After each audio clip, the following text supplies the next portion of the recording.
The first few rounds of any best ball draft or any fantasy draft in general, they come so easily. You start clicking. Before you know it, you've gone wide receiver heavy or you've gone running back heavy. And the next few rounds 4 through 7, that's where you really start to just hone in on what your strategy is going to be like for the rest of your draft. Myself and Tyler, we jumped into a whole bunch of slows over on Underdog Fantasy, and we are working through our early best ball takes, working out which players we like more than others, which strategies we like more than others, and we're going to take you through all that process in these short videos we've been recording. Tyler, this draft's in front of us now. We've got Bucky Irving, Puka Nacua, Devonta Smith, Chris Olave, Trey McBride. How do you feel about that start? Feeling pretty good. Bucky stands out as a fantastic, comfy click as a second-year player with pass catching upside, explosion in the run in the pass game as a hero anchor RB, however we want to play it, and then just attacking some young talented receivers. Those with some question marks. That's what you're going to get when you get in the 4th, 5th, and 6th round, and then an elite tight end. So feeling pretty well balanced and like a lot of weapons and a lot of shots at upside. Considering that this is a tournament where we are chasing, 100K to first with a 470 person final. So you're going to want a lot of explosive players. This start feeling pretty good, especially for our kind of portfolio. It's a nice, unique combo for us. Yeah, definitely. I really like this. And I feel like we're set up in a really nice spot at the minute. Like, we could take Chris Godwin here. We could take Luther Burden. We could even go further down to the likes of Juwan Jennings, who we're both very much in on this year. Or we could look at some of these running backs. Because, I mean, you can probably build an argument to say, without Liam Cohen, does the running game in Tampa Bay take a little bit of a step back? Do we need to take a James Conner or David Montgomery to shore up some touches? Or do we want to take an upside swing on guys like Caleb Johnson and Trayvon Henderson and say that what we need is just even more upside to pair with Bucky Irving? Do you have a strong lean at this point? Yeah, that's a great point. And I think that's kind of what the philosophical roster construction becomes, because from my own kind of feeling out these early pre-draft contests, a lot of the comfy zero RB type of stuff has a lot of chaos and risk to the downside. I've been trying to mix in some of these expensive rookies, but when a guy like James Conner, who's just done it over and over and over again, had his best efficiency year last year, some of the strongest coach speak, those two things are really hard to go away from. So early lean right now is Godwin potentially more likely to sign back with Tampa Bay, gives us a stack with Bucky. You have some of the injury risk there. We don't know if any ligament damage is included in that ankle on a granular level, and that could impact him from an efficiency standpoint. James Conner stacks to Trey McBride, we just talked about, as a potential nice shoring up of a cheap RB1. Kind of surprised at his cost. I think age is likely dampening him a bit too much, considering the workload and the efficiency. And then, as you mentioned, the two receivers, if we want to use Bucky for one more round of RB anchoring, both give us solid options at upside, either in the rookie format or in just Juwan Jennings volume and a San Francisco offensive efficiency bounce back. Yeah, and I think I'm kind of with you that I quite like the veterans in James Conner and Chris Godwin. I mean, Chris Godwin, you look back at what he did last year, and he had over 17 PPR points in 4 of the 7 games he played. James Conner averaged 17.6 touches per game last year, played the whole season for the first time in his career. So whilst you can bring question marks up with those guys, I just think that they're high floor, high ceiling guys. So pairing them on this roster, I think then I'd want to come back, and then maybe this could end up being quite rookie heavy further on. But for now, I'd probably lean to either Chris Godwin or James Conner. If I put you on the spot on those guys, which one are you going with? I think I prefer Conner here to allow us to go to the next tier of wide receivers and running backs. I think as far as the running backs are concerned, you're pretty much looking at, if Pollard doesn't drop, Jalen Warren, Jones, Pacheco, who all feel like, avoids for various reasons. Jones, we've clicked plenty of times, but his age and his guarantee to come back to Minnesota isn't high. Whereas guys like Jacoby Myers, Ricky Pearsall, Josh Downs, the rookie Matthew Golden getting some pretty good steam in the early mock draft circles and Senior Bowl stuff goes, and then Rashid Shaheed. So I think as far as a 2v2, I lean the James Conner route to allow us roster flexibility. If we can go 5 running backs at some point with who we've taken, that allows us to be really flexible with quarterback and wide receiver pairings. But it also gives us confidence in the quality early on, which it is prudent in these early drafts to build that out. Yeah, let's go James Conner then. That works for me. We'll lock that one in. 2 running backs in Bucky Irving and James Conner, and then let's move on to our next draft. This one we are sitting in the 5th round with Bijan Robinson, Joe Mixon, T. Higgins, Trey McBride. So this definitely doesn't feel like we're going to be taking another running back. We've already taken a bit of a diversion to get Trey McBride in there. The wide receivers DK Metcalf, Jordan Addison, Jalen Waddle, Chris Olave, George Pickens, Cortland Sutton. Definitely starts to become the kind of question mark here. Jordan Addison had a great season last year. He keeps finding the end zone across the course of his career. Jalen Waddle massively regressed last year. You'd like to think they'll correct that. Chris Olave, his head was soup for most of the season. And then DK Metcalf, who's getting lots of positive coach speak. Cortland Sutton, who perhaps should be going even higher. And George Pickens, who has that high upside week to week, but we have no idea what his quarterback position is going to look like this year. Is there one of these guys that you've been clicking more often than the others?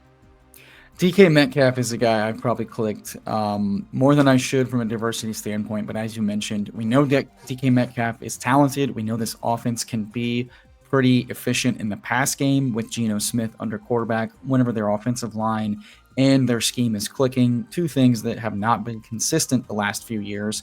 But just the coach speak, and now Clint Kubiak coming in, who was able to feed Shaheed and Olave out of that X role, really does stand out.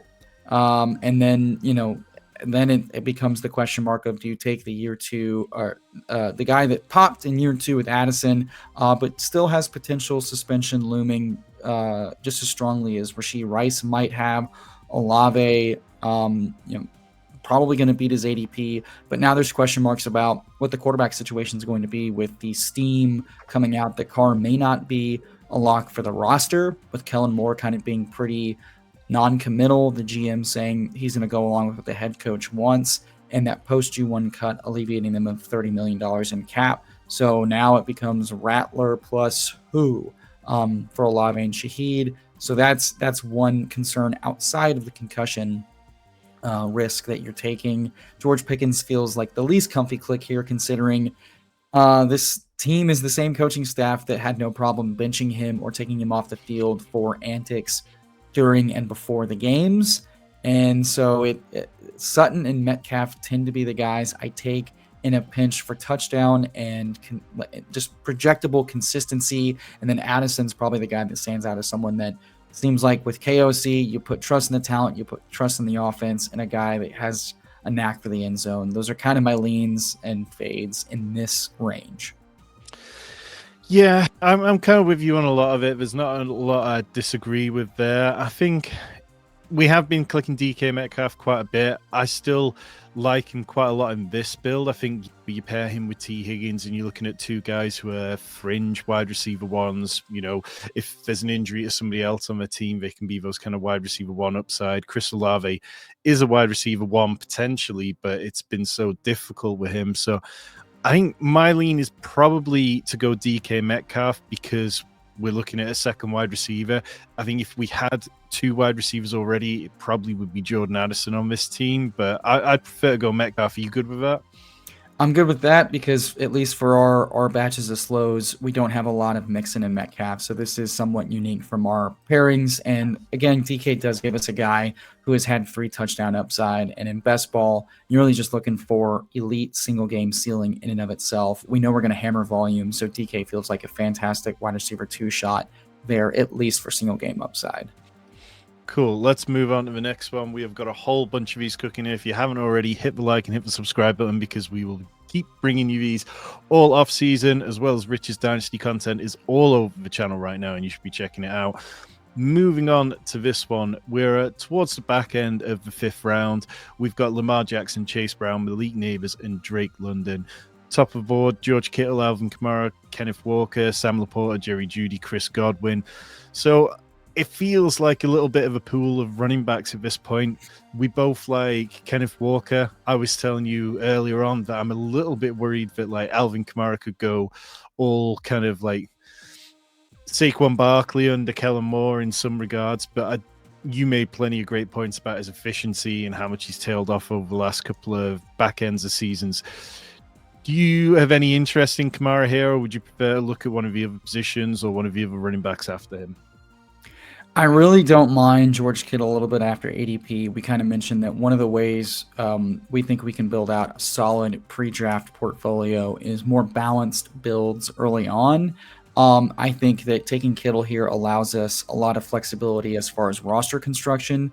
A guy with elite upside, targeting good offenses, an offense that could really bounce back in health and total efficiency, single week upside. I like him a lot more than Laporta. And I think we're going to like our options at either running back 2 or wide receiver. To me, it just feels kind of like a tier break of risk, reward, and roster construction.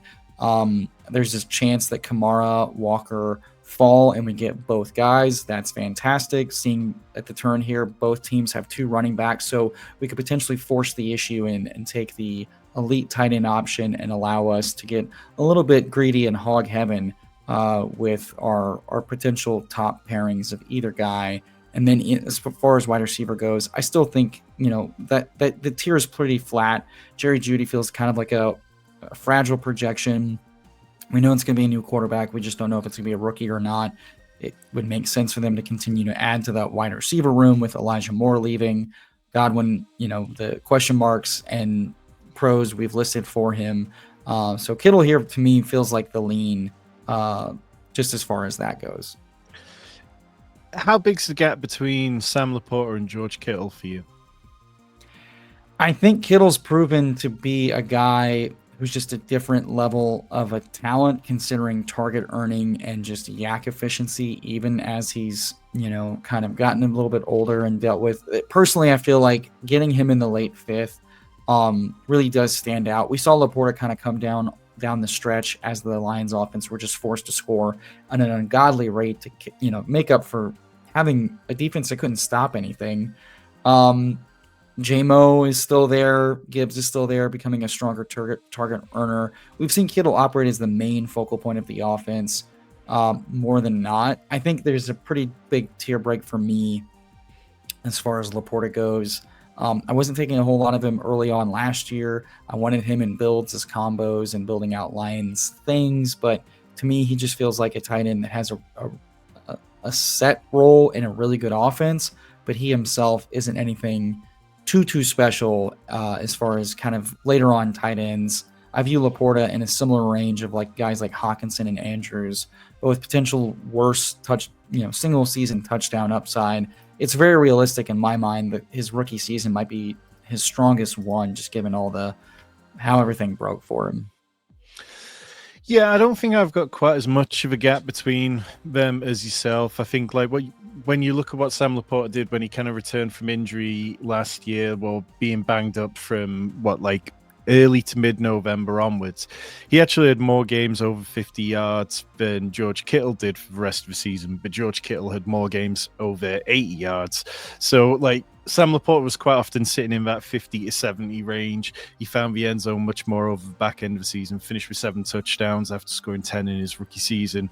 But George Kittle was kind of rolling back the clock in so many ways. This is a guy who is age 31, will be age 32 when the season starts, but he still had the second most receiving yards in his career. The last time he was over 1,100 yards was in 2018. So I think that what George Kittle was doing just fit perfectly well with this offense, particularly at a time when Deebo Samuel was ineffective and Brandon Ayuk was ineffective and been out for so much of the season. And that feels like the kind of situation we could end up in again next year.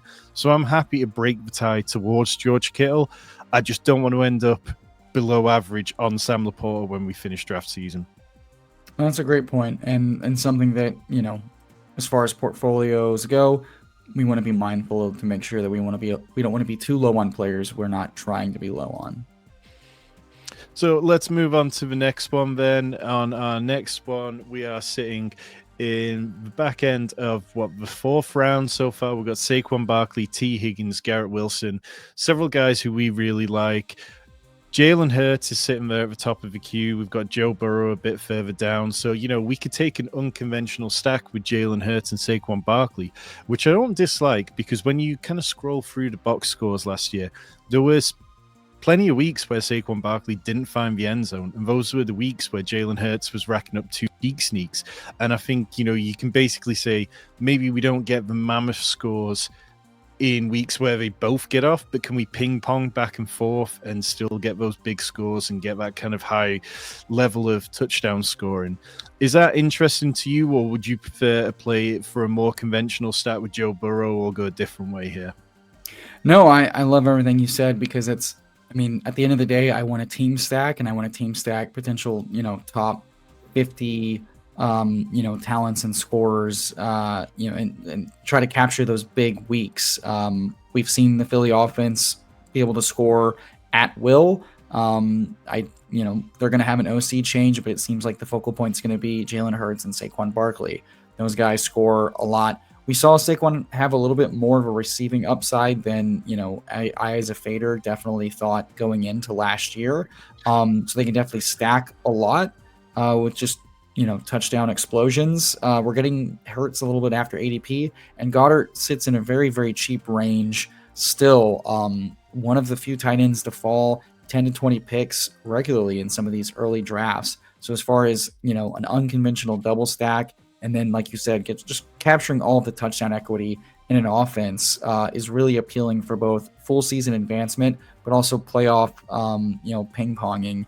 One thing I looked it up, and it was just funny to realize that only one QB has missed every year in a row for 3 years, multiple games in the playoffs, in the fantasy playoffs, and that's been Jalen Hurts. So really? Taking Jalen here as maybe the cheapest of the elite tier of quarterbacks may be prudent, especially this early on, to not lock ourselves into 2 quarterbacks, just given how, you can call it randomness, you can call it variance. A rushing quarterback that gets that much line push may be prudent to make sure we get him in a 3 quarterback build to really get that full upside baked in for every week of the playoffs.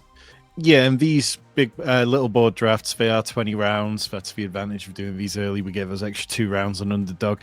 And like you say, Jalen Hurts, when it comes to rushing touchdowns, he's just a monster. 52 rushing touchdowns over the past 4 seasons. So I like taking this one. I like making team stacks and bets on good offenses, and the Eagles were as good as anyone last year. Let's roll on to the next one and see what we've got there. This one, again, in the 4th round, Justin Jefferson, DJ Moore, and Brock Bowers. Again, Jalen Hurts at the top of the ADP, but this one kind of doesn't really feel as much of a pull towards him. There's Rashee Rice, Rome Odunze, DK Metcalf. There's Joe Mixon, Chuba Hubbard. Anybody particularly stand out for you here? Do you want to double dip the tight end and go with an elite tight end build with George Kittle, or do you feel like that's getting a little too cute? I think that's too cute right now. It's a question mark I'm willing to have coming up in our 5th round pick, considering our ranks and our trade-offs. If we're looking at a running back versus Kittle, it's something I'm not shying away from. That said, with Bauer specifically, because of his 2nd round price tag, I'm less willing to do that than I am with McBride, just as far as opportunity cost is concerned. But double elite this early on to allow you to go 3 at the other onesie position in quarterback and then fill out the other rooms, not the worst thing in the world. Yeah, I'm less thrilled to take naked Hurts here.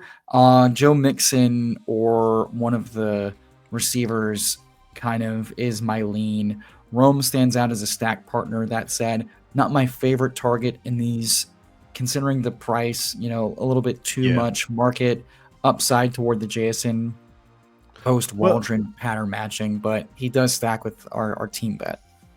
So then let's look at the running backs. Joe Mixon, Chuba Hubbard. Obviously, Joe Mixon had a fantastic year last year. Dameon Pierce flashed a couple of times, but largely was anonymous. Obviously, the Texans are going to have a new OC for this year. Chuba Hubbard is going to be without Jonathan Brooks for the vast majority, if not all of the season, has a new contract. The team seem to have plenty of faith in him. Do you lean particularly to one or the other here?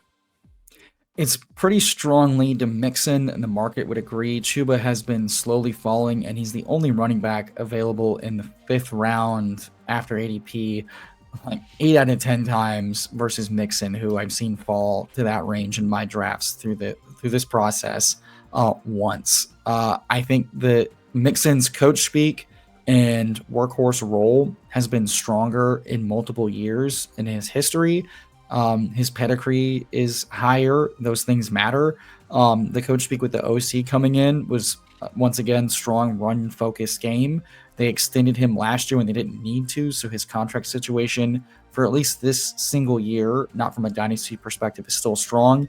In Chuba Hubbard's case, one of the things I wanted to point out to folks is there is a little bit of fragility here because this is a guy who saw them bring in a second round RB1 in the draft who just happened to get, stay off the field for an extended period of time and then get re-injured.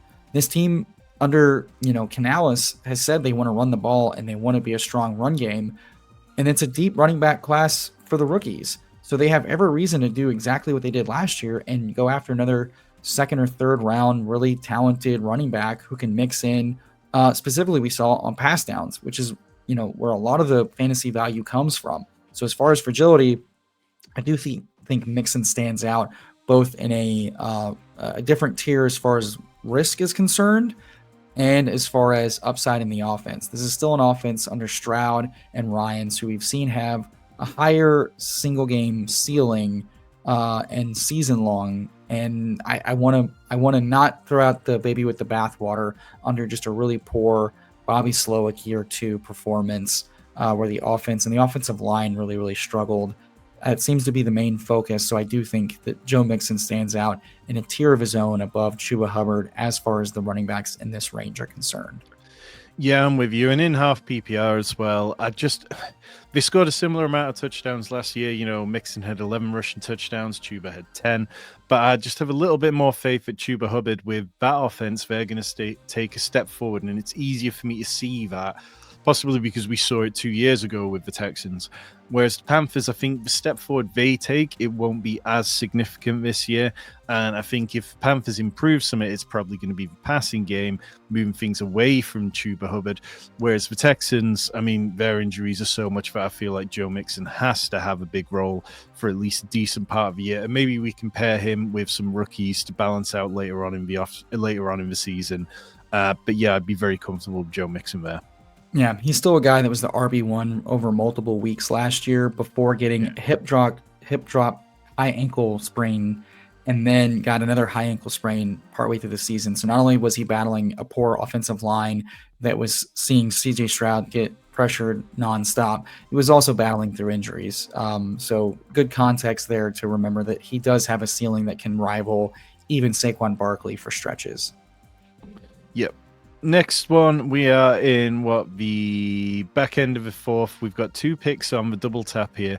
So we've gone Jamar Chase, T. Higgins, Trey McBride out of the gun. So Joe Burrow feels locked in to be one of our picks here for the Bengals double stack. That feels very easy to say.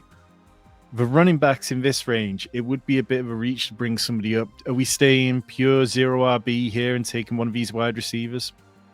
I definitely think I don't love this Joe Burrow price. He has been falling a little bit, but folks do seem unwilling to let him pass all the way back around to the Chase Higgins drafters. They will snap up naked Joe Burrow happily, citing his 43 touchdowns, with Higgins seeming pretty strong. I'd say 60 to 70% re-signing with Cincinnati.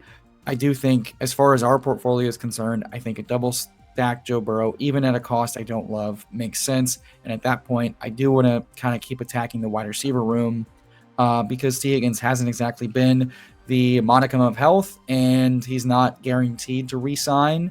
And I do think that the running backs that are going to be available at our next turn, with Connor, Tracy, Judkins, and potentially Henderson and Pollard, all stand out as nice arbitrages on a guy, like we said, Kamara, who has had strong starts to the season, but really poor finishes to the season, who we have a lot of question marks about the offense. I'd rather do the tier of either the rookie with Ted McMillan or the veteran who just refuses to not score 30 points in the fantasy playoffs, Devontae Adams, who all signs do point to him playing somewhere.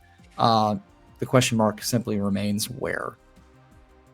Well, I'll force your hand on Joe Burrow then, and I'll let you split the difference on the wide receivers because I don't feel overly too strong on either of them. I guess the dream scenario is that if T. Higgins got traded, that Ted McMillan would end up falling to the Bengals, which maybe that's a little copium, but there's outs to things being funky there. Well, so this is where we can play a little 3D chess. I can almost assure that the piss boys that start zero running back, they like new shiny rookie, and for a wide receiver 3 with a 30-point upside and still plenty of juice, Devontae Adams does stand out as maybe a unique piece as far as stacking partners go, and just really valuing that 30-point ceiling. I can envision it in my mind: 30 points of Adams, 30 points of Chase, 20 points of T. Higgins, and just a monstrous score out of 4 single players. That does seem juicy. And the McMillan, round 1 draft capital is nice, but his landing spot is going to dictate a lot. And and he's not even the strongest rookie standing out in some of these preliminary models. So I don't mind taking Adams, and I think he can still do it until he just can't. Yeah, I mean, what we saw from him with the Jets last year was impressive enough. I think it's going to be massively landing spot dependent for him, but I think what we've seen from Devontae Adams is that he's very particular about where he's going to go. He's not going to go to a situation just for money. He really wants to go with people who he wants to play with, and he's going to go to places where he believes his legacy can improve. So I've got plenty of confidence in him, and I think that this is a smart move to have a roster with Joe Burrow, Jamar Chase, T. Higgins, Trey McBride, and then Devontae Adams as our wide receiver 3. That feels like there's just plenty of upside there, and we'll be able to hit the running back room pretty heavy on the next go around if we need to, because that's when this pool of running backs comes back to us. If you want to see those picks, stay tuned for the next episode. Myself and Tyler will be back soon, going over more of our picks as we go throughout all these slow drafts, and we'll be back on Monday for another draft in the big board. If you got questions about these, if you disagree with our rankings, let us know down below in the comments. We will be back very soon. Hit the subscribe button if you haven't already, because Rich's Dynasty content is killing it.